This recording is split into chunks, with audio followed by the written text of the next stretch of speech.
10,000 years ago, the world stood on the threshold of transformation. It was a time of profound change, a bridge between two vastly different epochs, the Ice Age that had defined human existence for tens of thousands of years, and the dawning of the Neolithic period, when humans began to reshape the natural world in ways that would echo across history.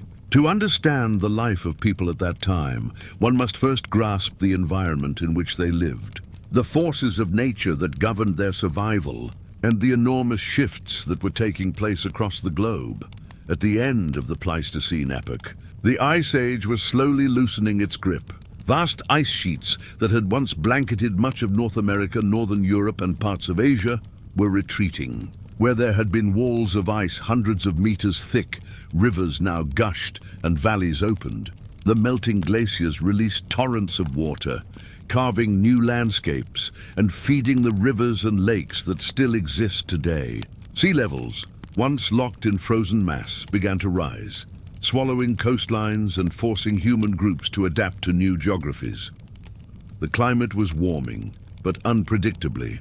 Seasons could be harsh, storms violent, and the balance between survival and death precarious. For human beings who had roamed the continents as nomadic hunter-gatherers for hundreds of generations, these changes brought both opportunities and challenges. Rich grasslands opened where ice had retreated, attracting great herds of animals. But at the same time, many of the giant beasts, megafauna, were disappearing. Mammoths, mastodons, giant sloths, saber-toothed cats, and woolly rhinoceroses were all in decline. Hunted by humans and pressured by environmental change, the people of 10,000 years ago lived in small groups, often no larger than 30-50 individuals, bound together by kinship and survival needs. These bands of hunter-gatherers were highly mobile, moving with the seasons and the migrations of animals. They built temporary shelters from wood, bone, and hides, dismantling them when it was time to move on. Their lives revolved around cycles of hunting, fishing, and foraging. Survival was never guaranteed, and flexibility was the most valuable skill. Yet while their existence was precarious, these people were not primitive in thought or creativity. Archaeological discoveries show that they possessed rich symbolic traditions, social structures, and technologies. They crafted tools from flint, obsidian, and bone with astonishing skill, producing blades sharper than modern steel scalpels. They made clothing from hides and furs, decorated with beads carved from ivory or shells carried hundreds of miles from the sea. They painted scenes of animals and spirits on cave walls, leaving behind glimpses of their beliefs and imaginations. Geographically, the world was divided into distinct zones where human life adapted in unique ways. In the Fertile Crescent of the Middle East, stretching from modern-day Iraq and Syria to Turkey and Israel, humans were beginning to experiment with planting seeds and domesticating animals. This region, often called the cradle of civilization, was at the forefront of a revolution that would eventually transform humanity. Agriculture. Meanwhile, in Europe, hunter-gatherers followed the reindeer, red deer, and wild boar through forests expanding into the once frozen tundra. In Asia, along the Yangtze and Yellow rivers, people harvested wild rice and fished in abundant waters. In the Americas, newly arrived populations hunted giant mammals, while in Africa, humans thrived in savannas and river valleys rich in game and plant life. Daily life was dominated by the need to eat, stay warm, and protect the group. Fire was the center of human existence, providing warmth, light, and the means to cook food. Around fires, stories were told, knowledge was passed, and bonds were strengthened. The knowledge of plants, what could be eaten, what could heal, what could poison, was critical, and this knowledge was often preserved by elders, particularly women, who were central to gathering and preparing plant foods. The social structures of these groups were relatively egalitarian compared to later societies. Decisions were often made collectively, with leaders chosen based on experience and skill rather than inherited power. Survival depended on cooperation. Each member had a role to play, Men often hunted, women gathered, children learned by watching, and elders preserved memory and tradition. However, roles were not fixed. Archaeological evidence shows women participated in hunting, while men also gathered and prepared food when needed. What made this period particularly significant was that it marked a turning point. For tens of thousands of years, humans had lived in essentially the same way, hunting and gathering, moving with the seasons. But around 10,000 years ago, in scattered parts of the world, people began to settle. They began to cultivate plants, wheat, barley, lentils in the Middle East, rice in China, squash and maize in the Americas. They began to domesticate animals, dogs for hunting, sheep and goats for milk and meat, cattle for labor. These changes did not happen overnight, nor everywhere at once. But slowly, over centuries, humanity began to shift from a life of constant mobility to one rooted in place. This was the beginning of the Neolithic revolution, though people at the time could not have known its significance. What they did know was that life was changing. The children born into this era would grow up in a world unlike that of their parents. For the first time, food could be stored, land could be claimed, and villages could be built. With permanence came new challenges: disease from close living, conflict over resources, but also new opportunities. The world of 10,000 years ago was therefore both familiar and alien. Familiar, because the people who lived then were fundamentally like us in body and mind. Homo sapiens had already existed for nearly 200,000 years. Alien, because their daily rhythms, struggles, and perceptions of the world were shaped entirely by survival in a raw, changing environment. To step into their world is to witness humanity at a crossroads, no longer fully nomadic, not yet urban. No longer living entirely in harmony with nature, but beginning to shape it. It was a world of hunters and gatherers, artists and storytellers, innovators and survivors. It was in many ways the birth of the human story we still live today. To imagine daily life 10,000 years ago, one must strip away everything modern people take for granted: permanent houses, cities, electricity, machines, markets, even written language. What remains is a world shaped entirely by nature and by the basic needs of the human body. Every day was organized around three central concerns: food, shelter, and safety. Food was the driving force of existence. People did not wake up with leisure. They woke with hunger. Most groups relied on a combination of hunting, fishing, and gathering. Men, women, and sometimes even children participated in food acquisition. In the forests and grasslands of Europe, people tracked red deer, wild boar, and aurochs. In North America, herds of bison and caribou provided meat, hides, and bones. In Africa, gazelles, antelopes, and fish from rivers sustained communities. People in coastal areas gathered shellfish, hunted seals, and used nets or bone hooks to catch fish. But hunting was never a guaranteed success. A week might pass without large game, and hunger could become severe. In those times, gathering plants provided vital calories. Women often led this effort, collecting berries, nuts, roots, seeds, and mushrooms. Knowledge of which plants were edible and which were poisonous was crucial. Elder women especially carried the memory of plants: which berries ripened in which season, where to dig for tubers, how to process bitter seeds to make them safe. Fire transformed food. Roasting meat made it more digestible. Boiling plants in leather bags with hot stones made them safer to eat. Smoke preserved fish and meat for weeks, an essential practice during lean times. The hearth was not just the heart of the home. It was the technology that gave survival an edge. Around 10,000 years ago, in certain regions, people began experimenting with deliberately planting seeds. In the Fertile Crescent, wild wheat and barley grew abundantly. People noticed that dropped seeds sprouted in the soil. Slowly, they began to scatter seeds intentionally, returning later to harvest. In China, communities harvested wild rice and began to replant it in wet soils. Though still in its infancy, this shift toward farming was revolutionary because it allowed food to be produced rather than only gathered. Hunter-gatherers built homes that reflected mobility. Their shelters were rarely permanent, but they were ingenious in design. In open plains, people constructed tents of animal hides stretched over wooden frames, similar to later teepees.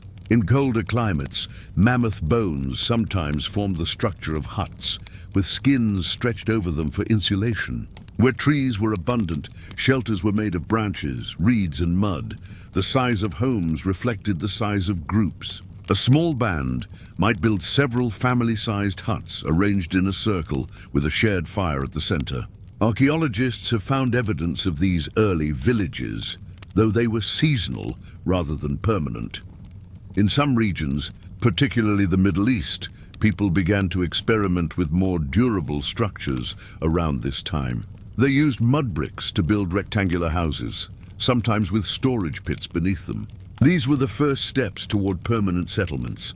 Though most humans still lived in temporary shelters, inside a shelter, life was simple but busy. Animal skins served as bedding. Stone tools, baskets, and containers were stored along walls. Fire burned at the center, filling the air with smoke that helped keep insects away.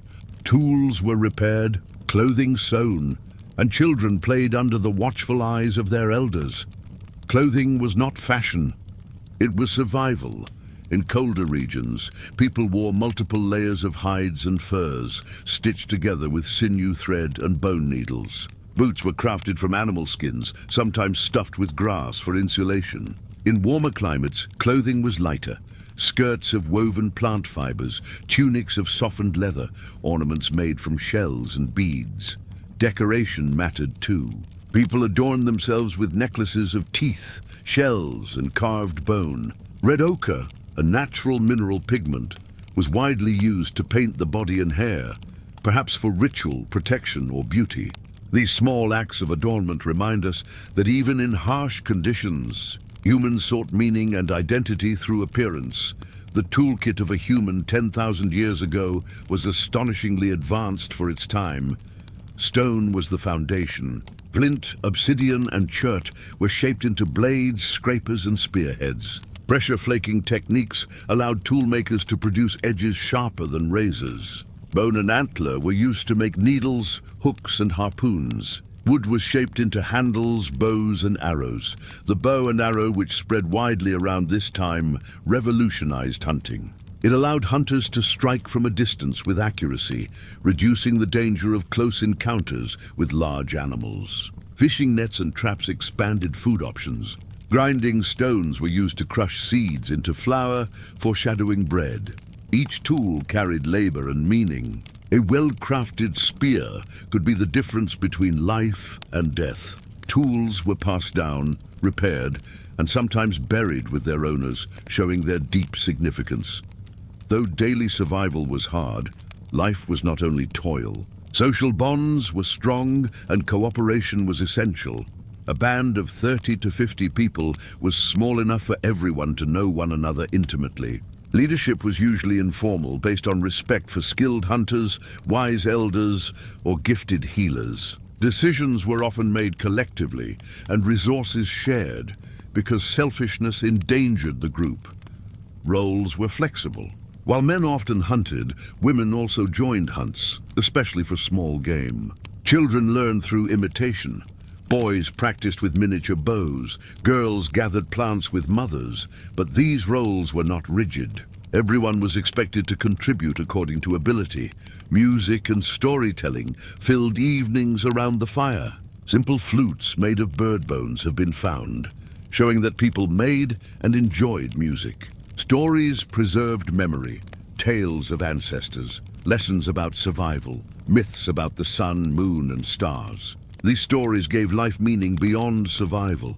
Life expectancy was short by modern standards, averaging perhaps 30 to 35 years. Many children died young. Injuries from hunting, infections, and childbirth were common causes of death. Yet those who survived childhood often lived into their 50s or even beyond.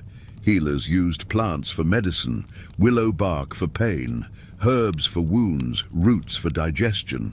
Ritual and healing often went hand in hand, as people believed illness had both physical and spiritual causes. hardship was constant. Drought, storms, and scarcity could drive bands to move or fragment. Encounters with rival groups could lead to conflict. Yet evidence suggests that trade and exchange were also common. Shells, obsidian, and beads have been found far from their sources, showing networks of contact across long distances. So, what was a normal day? At dawn, people rose with the sun. Fires were rekindled. Hunters prepared spears and bows. Gatherers set out with baskets. Children followed, learning as they went. By midday, small game or plants might be brought back. The afternoon was for processing food, cutting meat, drying fish, grinding seeds. Tools were repaired, hides scraped and softened. As night fell, fires glowed. People ate, told stories, sang songs, and rested. The stars stretched overhead, the same stars we see today. Though for them, the constellations carried myths we can only guess at. In this rhythm of sun and fire, hunt and gather, work and story, people lived fully human lives, difficult, but not without joy, creativity, and connection. The camp's rhythm shifted with the seasons. In late spring, when the ice finally loosened its grip on the rivers and the valleys bloomed with wildflowers, people moved to the higher ground. The air was fresh and buzzing with insects, and herds of deer and bison traveled northward, following new grasses. Families packed their belongings, woven baskets, stone tools, skins carefully rolled, and carried them in bundles on their backs. Children laughed and stumbled as they tried to keep up, and dogs trotted along the edges, barking at shadows in the tall grass. Hunting in spring meant patience. The herds were restless and moved quickly. Men and women tracked them silently, reading the bent grass, the faint hoofprints in the soil, and the scattering of droppings that told of movement hours before. They understood the land as if it were a living language, every small sign part of a larger story.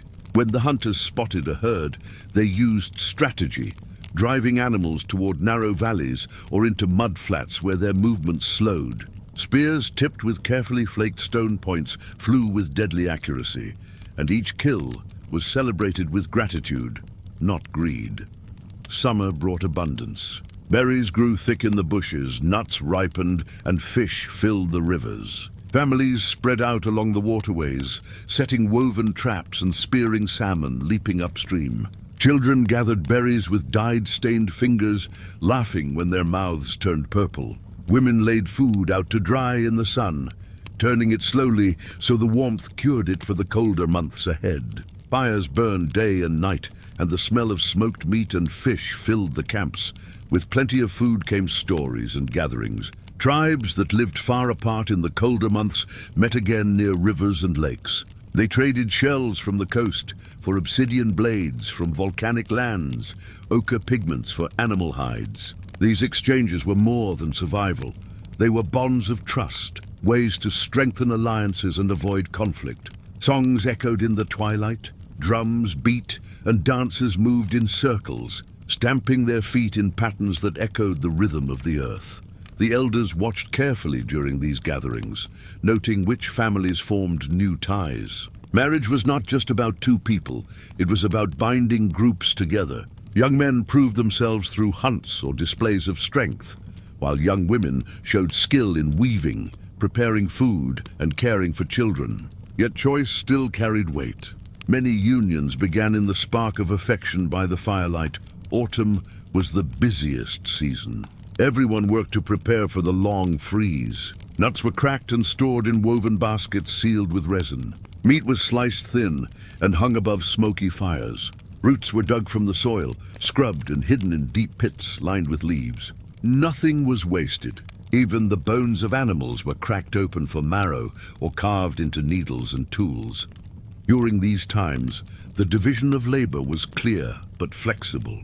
Men often hunted and shaped weapons, but they also carried heavy loads, built shelters, and gathered wood. Women cared for infants, gathered plants, processed hides, and directed much of the storage of food. Children learned by watching and imitating.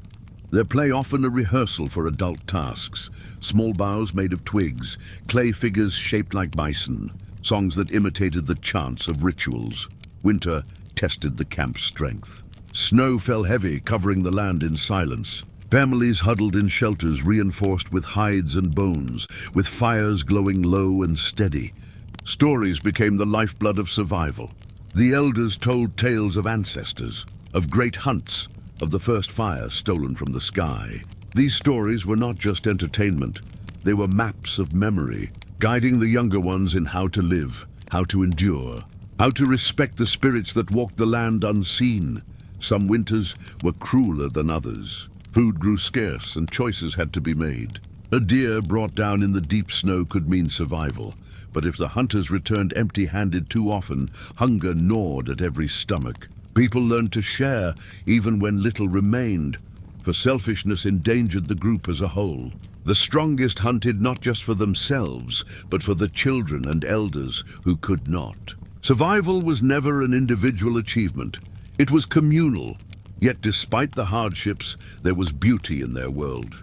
The night sky blazed with stars sharper and clearer than any modern city dweller could imagine. The Milky Way stretched like a river of fire, and the people saw stories there, hunters, animals, spirits, ancestors watching. The crackle of fire, the warmth of furs, the closeness of kin. These were treasures that gave meaning to existence. Each year repeated the cycle. Spring's movement, summer's abundance, autumn's labor, winter's trial. But no 2 years were ever the same. Floods reshaped valleys, fires swept through forests, herds shifted their routes. Adaptability was life itself. They did not master nature, they lived within it, bending to its rhythms, respecting its power. And through it all, they left marks of themselves. Carvings on bones, handprints on cave walls, beads strung from shells and teeth. These were messages across time, whispers from 10,000 years ago that still speak today.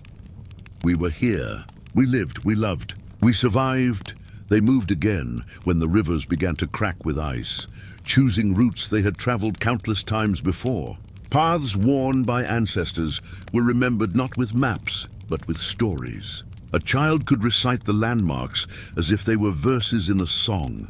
The hill shaped like a bear's back, the grove where the trees bent eastward, the stone that pointed to the sky. These songs of travel guided them across open plains, through forests and along riverbanks.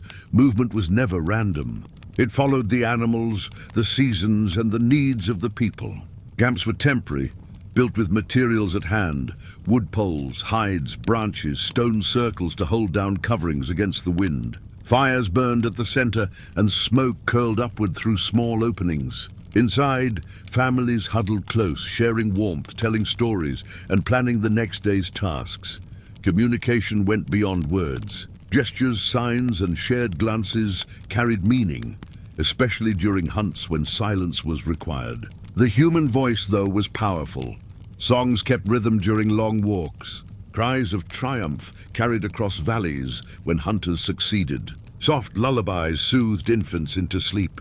Even without writing, memory was preserved through repetition, each generation learning the same songs, the same myths, with small changes that reflected the present. The land itself was both enemy and ally. Rivers provided fish and water, but could flood without warning, sweeping away camps. Forests offered wood, berries, and shelter, yet predators lurked there, bears, wolves, and sometimes even rival humans. Plains gave sight of approaching herds, but also left the people exposed to harsh winds. Every place carried risk and reward, and each decision to move or stay meant weighing survival against danger. Hunting was not constant violence, but careful timing. Hunters studied animal behavior, the way bison circled to protect calves, the routes deer used to reach water, the seasons when mammoths grew thin and weak. Spears tipped with flint were powerful, but success came from coordination. Groups surrounded an animal, drove it toward traps, or startled it into bogs where it struggled. Each kill fed dozens, sometimes hundreds, and every part of the animal was used. Flesh became food, bones became tools, hides became shelter. Nothing was wasted, for waste meant disrespect to the life taken. Gathering plants demanded equal knowledge. Women, elders, and children searched for roots, herbs, and seeds. They knew which plants healed and which poisoned, which mushrooms could be eaten and which killed. The knowledge was tested by time, passed through generations by stories. This plant curls when the frost comes. Eat it and your belly will burn. Such wisdom kept the people alive just as surely as sharp spears. Fire was a gift and a danger. Sparks struck from flint lit dry moss, and with patience flames grew. Fire warmed shelters. Hardened wood cooked meat and scared predators. But uncontrolled, it destroyed. Whole forests could vanish in days, forcing tribes to move. Children were taught respect for fire as if it were a spirit with moods. Gentle when fed properly, deadly when ignored. Clothing reflected ingenuity. Skins were scraped clean, stretched, softened with animal fat, and sewn with bone needles. Furs lined winter garments. Feathers decorated headbands, shells clinked on necklaces. Each person carried the mark of their group in how they dressed, and ornaments told stories of trade or travel. A necklace of shells, found hundreds of miles from the sea, spoke of journeys or exchanges with distant tribes. Conflict between groups happened, though less often than cooperation. When resources grew scarce, disputes flared. Over hunting grounds, over water, over insults remembered for years. Some battles ended in blood, others in uneasy truces sealed by marriages or shared hunts. People understood that too much fighting weakened everyone. Unity, even fragile unity, often meant survival. Belief wove through every part of life. Spirits were seen in the wind, the fire, the rivers, the stars. The dead were honored with careful burials, bodies placed with tools, beads, or food for the journey beyond. Children asked why, and elders answered, because the spirit walks where we cannot see, and we must show respect. Rituals, chants, dances, the painting of bodies with ochre were not luxuries but necessities. Ways to connect the visible and invisible worlds. Children grew quickly, for they had to. By the time they could walk, they carried small tasks, gathering sticks, carrying water, watching siblings. By adolescence, they hunted, gathered, and worked alongside adults. Lessons were learned through doing, through mistakes corrected with patience or sternness. A broken spear taught care. A careless step near fire left scars that were never forgotten.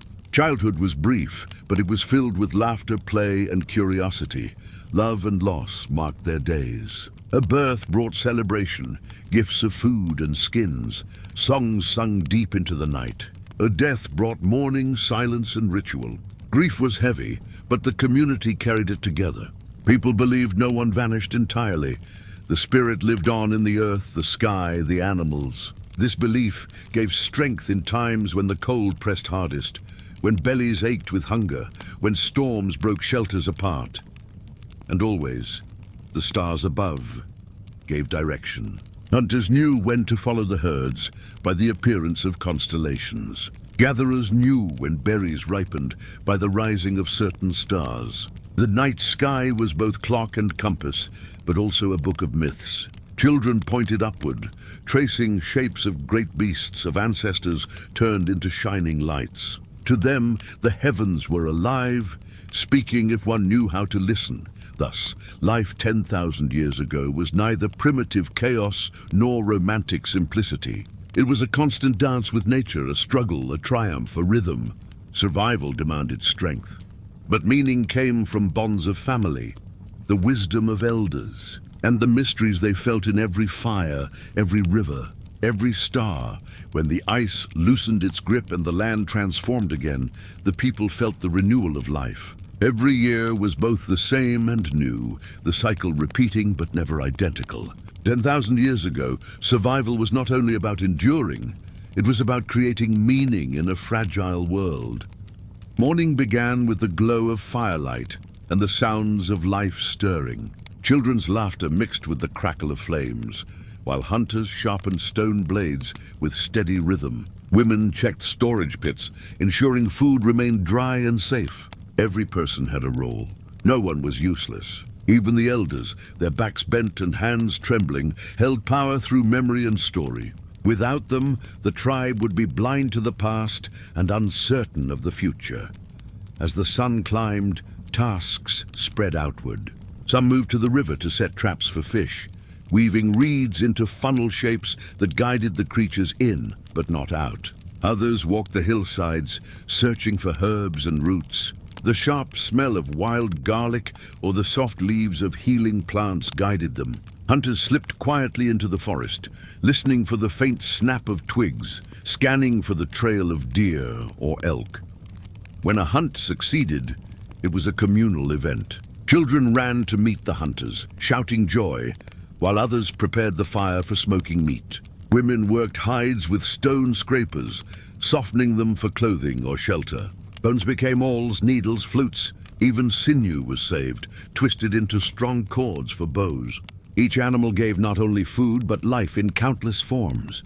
Gratitude was shown in song, in gestures to the sky, in whispered thanks to unseen spirits. Rituals filled the spaces between survival tasks. At night, as firelight flickered against painted faces, people danced in circles, imitating the animals they hunted. The movements were more than entertainment. They were prayers, rehearsals, lessons. Children learned through imitation. The leap of the deer, the snarl of the wolf, the steady steps of the bison. Elders led chants, voices rising and falling like the wind, weaving memory into sound. Seasons shaped everything. Summer meant warmth, berries, long days of fishing. Autumn demanded urgency, filling baskets, pits, and skin bags with as much food as possible. Winter tested patience and endurance. Spring was both relief and danger. Melting ice brought floods, shifting animals, and the return of insects. To survive was to bend with these rhythms, not resist them. Trade connected distant groups. When tribes met at rivers or valleys, goods passed from hand to hand. Obsidian blades sharper than bone, shells from far coasts, ochre powders for painting bodies and walls. Alongside goods came stories, marriages, alliances. Conflicts could flare, but more often these meetings bound people together. A necklace found centuries later in a grave might tell of hundreds of miles traveled, of relationships that spanned vast landscapes. Children grew into roles quickly. A boy who killed his first deer was celebrated with paint and song. A girl who wove her first basket strong enough to carry water earned respect. Play was never wasted. It was practice. Games with stones and sticks trained the eye and hand. Curiosity drove learning, and mistakes were part of the teaching. Life was not endless joy, it was fragile. Illness could sweep through camps, taking the strong as quickly as the weak. A broken bone could mean death if no one could hunt or gather in one's place. Drought could wither plants. Storms could scatter shelters. Loss was frequent, but mourning was shared. The dead were buried with care, sometimes sprinkled with red ochre, sometimes laid with tools or ornaments. These burials carried a message. The person mattered, even in death. The world around them was alive with mystery. The stars above were guides and gods. Fires were gifts, water held spirits, animals were both kin and prey. The people did not separate themselves from nature. They were part of it, bound by respect, fear, and wonder. To live meant listening, watching, remembering. In the silence of winter nights, under skies bright with stars, parents pointed upward and told their children, "There is the great hunter. There is the mother who gave us fire. There is the wolf who protects our tribe." These stories were more than myths. They were instructions, reminders of how to live in balance. 10,000 years ago, life was hard, but it was never empty. Every breath, every step, every story mattered.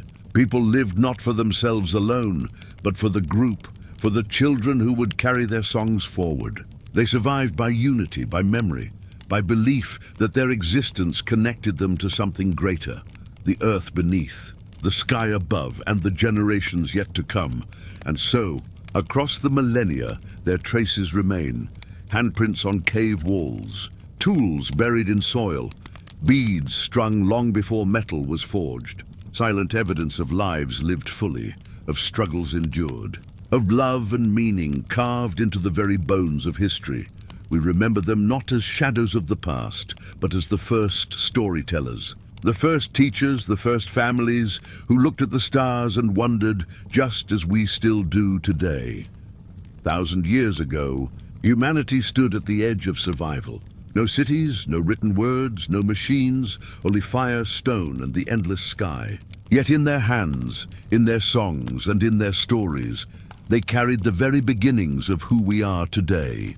Every handprint on cave walls, every tool carved from bone, every grave painted with ochre, these are not just relics. They are voices whispering across time.